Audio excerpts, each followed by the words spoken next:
If you didn't already know, we are back for the second year with Criminology papers to help you with your revision. Laura, our head of Criminology, has looked at the trends and patterns that have come up in the past. She's done a really thorough analysis of the topics and questions that have appeared in previous exam seasons and has used this to write Criminology predicted papers for this year. Follow the link in the description below and this will take you to all the predicted papers that we have available. In addition to this, she's done a video walkthrough of both papers, Unit 2 and 4, so you can see what a top mark band answer looks like in Criminology. These are going to also talk you through the skills you'll need to interpret the questions and know how to structure your answers. You'll see questions in the same style as those in the exams and be able to unpick what they are actually asking, what needs to be included in your responses and how these should be put together. And then you'll be ready to do exactly the same in the actual exam. You can get both papers, Unit 2 and Unit 4, that we've written for this year and all the video walkthroughs in our bootcamp, or you can use these topics as a starting point for your revision. Please remember to revise all Unit 4 content as these are just predictions. We don't have any additional information or know anything in advance of the exams. We have not seen the real papers. Okay, let's get started. So firstly, we've got internal and external social control. Know the difference between the two, internal and external social control, and make sure you've got examples that you could present in an answer.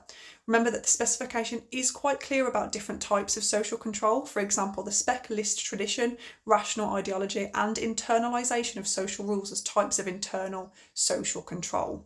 Be prepared for questions about a specific type of social control and not just internal and external. Next, we've got crimes committed by those with moral imperatives. Be able to explain why people commit crimes and link this to their ethical principles and doing what they believe is morally correct. Have case examples ready to use to illustrate this further. This could include the Stansted 15, Kay Gilderdale, and even the suffragettes. Next, we have relationships between different agencies. You need to know how different agencies work together within the criminal justice system. Make these links really specific and avoid general things that all of the agencies would do. Questions here won't be tricky. They'll include agencies that have obvious links, for example, the police, the CPS and the courts. You just need to make sure that the knowledge you present is really specific and shows off your deep understanding of their roles. Next, models of criminal justice. Make sure you can give a clear explanation of both the due process and crime control model of criminal justice. Be prepared to answer a 6-mark question and practice identifying which model is in action in different scenarios. Reparation as an aim of punishment. Be ready to explain what reparation is and how it acts as a form of punishment. Include examples of reparation, financial compensation, restorative justice, and programs and community service projects. For those very top responses in extended questions, make links to theory, labelling theory, and functionalism. They're great to use when discussing reparation. Next, fine meetings to aims of punishment. You should be able to link fines to the different aims of punishment. The obvious aims here are deterrence and retribution.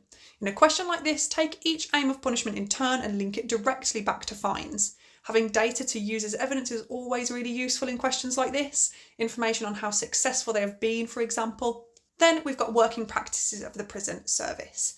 The specification makes it really clear what is meant by working practices. This includes types of criminality, types of offenders, and local and national reach. This means that you need to know what types of crimes do people go to prison for and what types of offenders are in prison and how there are different prisons for different types of people. You should also be able to talk about the numbers of prisons that are active and the different categories as well. Gaps in state provision affecting social control. Make sure you can quickly identify what the gaps in provision are. This could include limited resources, budget cuts, new technologies being introduced, and the heavy use of social media. And then be prepared to explain how each of these are limiting agencies in achieving social control. Have up-to-date data and statistics to illustrate the problems. Next, effectiveness of the police and the prison service in achieving social control. It's important to note for this topic that it's focused on social control and not the aims of punishment. Make sure you're always reading the question carefully and fully understanding what it's asking for. When it comes to effectiveness, you'll need to present a balanced argument, so consider how the police and prisons have been effective, but always instances where they have been ineffective too. Again, consider the evidence that you have available to support the arguments you make. Always have some data and up-to-date statistics available. Finally, remember that questions can also ask about material covered in other units. Some questions will be synoptic, so you'll want to review your knowledge from Unit 1, 2 and 3 as well. These are likely to be just short answer questions, 1, 2, 3, maybe 4 marks, but they can still make a massive difference to your final mark. So that is everything. Good luck, and obviously let us know how you get on.